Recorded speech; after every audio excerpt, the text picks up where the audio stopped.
7:30 in the morning. A quiet garden off North Main Street, dew still heavy on the grass. A man out walking sees something pale among the flower beds, not fallen linen, not a discarded coat, but a woman, lying face down, wearing nothing but her stockings, her shoes, and her kid gloves. He does not call out, he does not move closer, he simply stands there and understands that Barre, Vermont will not be the same again. Hello everyone. Before we start, make sure to like and subscribe to the channel, and leave a comment with where you're from and what time you're watching. Your support helps us bring you more stories like this. Now, let's begin. It was the 4th of May, 1919, in Barre, Washington County, Vermont, a granite quarrying city of some 17,000 souls, its hillsides carved and dressed by stonecutters from Italy, Scotland, Spain, and a dozen other lands besides.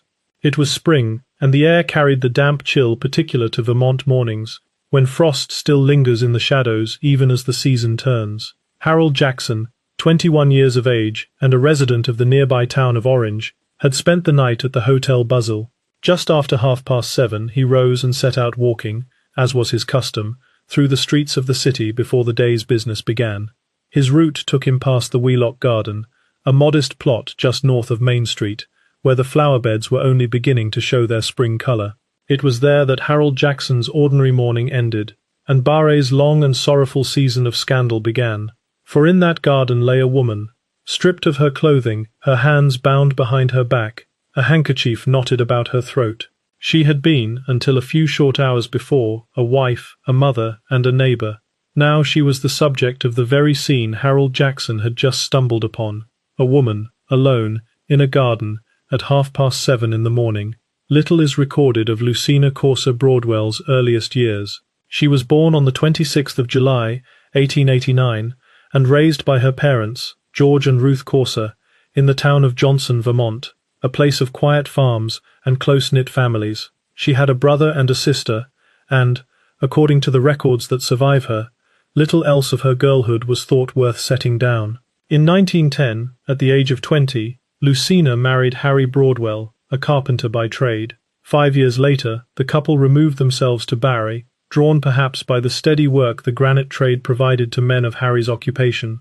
There, the Broadwells raised 3 children, Doris, Hildred, and Wendell, in a household that, to outward appearances, was no different from 1,000 others in the city. By the time of her death, Lucina was 29 years old.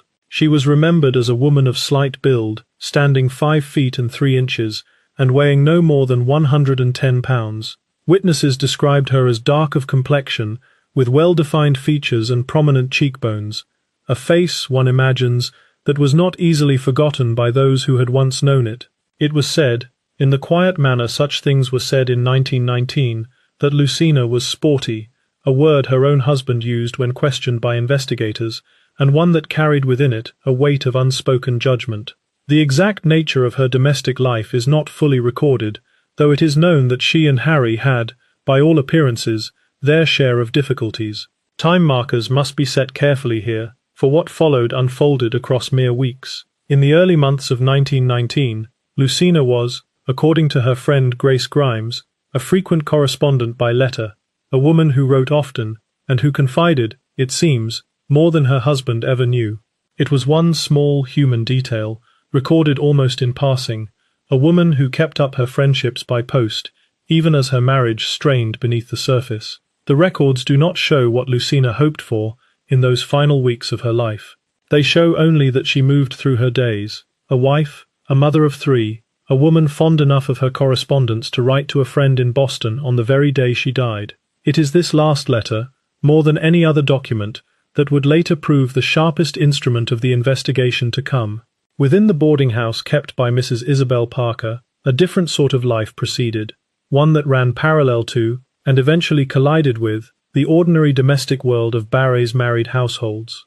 Mrs. Parker's house was known, to a select circle, as more than a lodging establishment. It hosted what were quietly called cheating parties, gatherings arranged for men and women inclined to be a little sporty, as Mrs. Parker herself would later describe her method to investigators.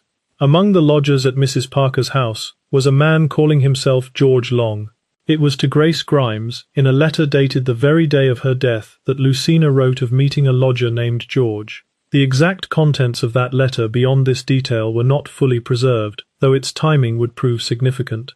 Letters were exchanged between the two women regularly, though what passed between Lucina and Long himself, in whatever correspondence or conversation preceded their final meeting, the records do not show. Mrs. Parker's operation followed a pattern, repeated again and again across the city. She would identify a married man inclined toward indiscretion and tell him that a certain woman wished to meet him. She would invite him to her house at a certain hour and instruct him to use the back door upon arrival. In this way, introductions were arranged, rooms were let, and payment was made, quietly, discreetly, again and again. Lucina had attended such gatherings at Mrs. Parker's house on multiple occasions, according to Grace Grimes's later account. The exact sequence of events leading to the evening of the 4th of May remains uncertain, though it is documented that Lucina dined that night with George Long at Mrs. Parker's house, before the two of them proceeded toward the Buzzell Hotel. Administrative details of Long's own life were, at the time, largely unknown to those around him. He was, in fact, not who he claimed to be, a fact that would not surface until weeks later. For now, in the days before the 4th of May, he was simply George Long, a lodger, a man among many, who passed quietly through Mrs. Parker's back door. The back door, always the back door. It was a small detail, repeated in account after account, a door used again and again, in secrecy, until secrecy itself became the pattern the investigation would eventually unravel. At approximately 7:30 on the morning of the 4th of May, Harold Jackson discovered the body lying face down in the Wheelock Garden, off North Main Street. Lucina was clothed in nothing but her shoes, her stockings, and her kid gloves. Her other garments, her hat, her pocketbook, and her Waltham watch, lay scattered several feet distant from her body. The scene was catalogued with a precision that has survived in remarkable detail. Her hat was found 8 feet from her body. Her watch lay 13 feet beyond that. Her empty pocketbook was discovered a further 5 feet distant still. The gold watch, engraved with the initials LPC, Lucina Phillips Corser, her maiden name, was still running when it was recovered. Beneath her body lay further clothing, including her corset, while a heap of other garments was found tossed nearby, several pieces torn, their buttons scattered loose upon the ground. Her hands had been bound behind her back with a piece of her own undergarments. A portion of clothing, together with a man's white handkerchief, had been tied about her neck. The marks upon her throat left no doubt that she had been strangled. It was quickly deduced by investigators that Lucina had not been killed in the garden at all, but at the Buzzell Hotel. Her body afterward moved to the place where it was found. Suspicion, in the days immediately following, fell first, as it so often does, upon the husband. Harry Broadwell was questioned closely regarding his movements on the night in question. The state of Vermont, dissatisfied with the pace of local inquiry, engaged James R. Wood, Jr. of the Boston-based Wood Detective Agency, a man regarded, at the time, as the most well-known investigator in New England. Wood arrived in Barre on the 7th of May, the same day Lucina's body was carried to Johnson for burial. Upon his arrival, he met with Frank C. Archibald, the Attorney General of Vermont, and other local officials, to review what evidence had so far been gathered. Wood interviewed Harry Broadwell directly. He found, to the satisfaction of the investigation, that Harry possessed a perfect alibi for the night of the murder. Yet in the course of the interview, Harry offered a detail of his own, a suspicion, quietly confided, that his wife had been keeping company elsewhere. It was this single remark that turned the investigation's attention toward the boarding house on the other side of the city, and toward the man calling himself George Long. The post-mortem examination confirmed what the marks upon Lucina's neck had already suggested: death by strangulation. The examining physician's name is not recorded in the sources available, though the medical findings themselves were entered plainly into the record of the case. The autopsy further determined that Lucina had eaten a meal, later identified as veal loaf and bread, approximately 1 hour before her death, a detail that would prove instrumental in reconstructing her final hours. Detective Wood's investigation proceeded methodically, piece by piece, in the manner of a puzzle being assembled before an audience that could not yet see the whole. Grace Grimes, once located in the Boston area, confirmed that she and Lucina had corresponded frequently, and that the most recent letter, written the day of the murder, spoke of a lodger named George. Mrs. Isabel Parker, upon questioning, admitted that Lucina had indeed been at her house that night, and had met there with George Long. A search of Parker's premises uncovered what came to be known as the famous Red Book, a ledger listing the names of her clients. Among them, it was said, a number of prominent residents of Bar. Two further pieces of physical evidence proved decisive. The first was a tire track discovered beside the curb near where Lucina's body had been found, a track later traced to a motorcar rented by George Long. The second was the handkerchief tied about her neck, which investigators traced by its laundry mark to a man named Eddie Barron, who would later testify that he had given the handkerchief to Long some time before. 1 week after the discovery of Lucina's body, Wood questioned Long once more. Confronted with what Parker had already confessed, Long at last admitted to knowing Lucina, though he continued, still, to deny any part in her death. It was, Wood later wrote, one of the strongest circumstantial cases he had ever encountered in the whole of his career. If you're finding this case as compelling as we are, please take a moment to like this video and subscribe to our channel. It truly helps us continue researching and sharing these forgotten stories from history. We also read every comment, so let us know your thoughts on this case below. Now, let's continue. On the 15th of May, George Long and Isabel Parker were arrested and taken to the Washington County Jail in Montpelier. Their arraignments followed the next day, with both defendants assigned the attorney J. Ward Carver, while Earl Davis represented the state. During the weeks preceding the grand jury hearing, it emerged that George Long's true name was George Rath, and that he carried an extensive criminal record beneath his assumed identity. On the 11th of June, the grand jury formally indicted both Long and Parker. George Long's trial began on the 7th of October 1919 at 9 o'clock in the morning, with the empanelling of the jury.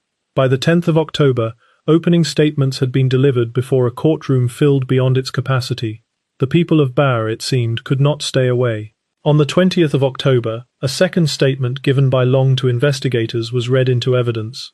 In it, he admitted to paying Lucina for sexual relations, and to compensating Isabel Parker for the use of a room. 4 days later, a witness named Daisy Luce testified that she had spoken with Long on the very morning Lucina's body was discovered, and that he had remarked to her there would soon be one less woman in Bar, a statement the prosecution would return to again and again.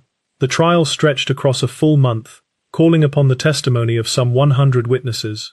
In closing argument, the defense contended that Long possessed no motive for murder, insisting the two had been, in truth, intimate partners with no cause for violence between them. The prosecution, in response, offered no such sympathy, describing Long, in its final address to the jury, in terms stripped of all human consideration. The case, ultimately, rested upon the weight of circumstantial evidence assembled so carefully by the Wood Detective Agency: the tire track, the handkerchief, the letter, the timing of a meal eaten an hour before death. On the 31st of October, the presiding judge delivered his instructions to the jury. By 3:30 that same afternoon, the jury returned. Guilty. George Long was convicted of murder in the second degree. His sentencing followed on the 5th of November, at which he was ordered to serve a term of life imprisonment. He was thereafter transferred to Windsor State Prison. Long appealed his conviction on the grounds of exceptions taken during trial, but in 1922, the Vermont Supreme Court upheld the verdict, finding in its written opinion that the record showed a brutal killing, one unmistakably indicating cool depravity of heart and wanton cruelty. His appeal was denied, and the sentence stood. With Long's trial concluded, the court's attention turned to Isabel Parker. Though she had once stood at the center of suspicion, Parker was ultimately charged only with conducting a house of ill fame. She pleaded guilty, and was sentenced to a term of 2 to 4 years imprisonment. On account of her failing health, she was permitted to remain at liberty while she petitioned the governor for clemency. That petition was denied on the 23rd of April 1920, and she began serving her sentence 3 days later. Isabel Parker died on the 5th of September 1922, having served 2.5 years of her term. Throughout the summer and fall of 1919, the Barre Daily Times published near-daily reports on the case, the investigation, the arrests, and the long month of testimony that followed. For a city of 17,000, the murder of Lucina Broadwell was not merely a crime, it was a shared and consuming preoccupation, one that touched, however distantly, nearly every household within it. Lucina herself was laid to rest in Johnson, Vermont, on the 7th of May 1919, buried ultimately at Lamoille View Cemetery, in the town where she had been born and raised. Her death certificate, filed with the bar clerk's office, remains among the few official records of a life that otherwise left little written trace. The case did not fade quietly into the record books. In 1990, the writer Richard Bottomini published an account titled The Bawdy House Murder in Central Vermont Magazine. In 2006, Vermont historian Patricia Belding published a full history of the case, drawing extensively on the original newspaper coverage and the surviving trial photographs. And in 2020, the Harvard historian Jill Lepore returned to the case for her podcast on the nature of evidence and truth, working from the original file, long thought lost, held by the Vermont State Archives. Lepore's re-examination reached its own conclusion, that whatever the truth of the killing itself, George Long had, in her reading, been convicted as much on moral grounds as on the physical evidence assembled against him. The Wood Detective Agency's papers, including its handwritten account of the investigation, are preserved today at the Harvard Law School Library's Historical and Special Collections, a modest folder of typed pages kept far from the granite hills of Barr, in which one detective's frustration, persistence, and eventual triumph are still legible more than a century on. The garden off North Main Street remains, in some form, part of the city still. Few who pass it now know its name in connection with the case, or remember that on one cold spring morning in 1919, a young mother of 3 was found there, and a city's long season of scandal began. Her name, for a time, was spoken everywhere. Now it is preserved mostly in yellowed newsprint, in a locked archive box, and in the quiet record of a headstone in Lamoille County.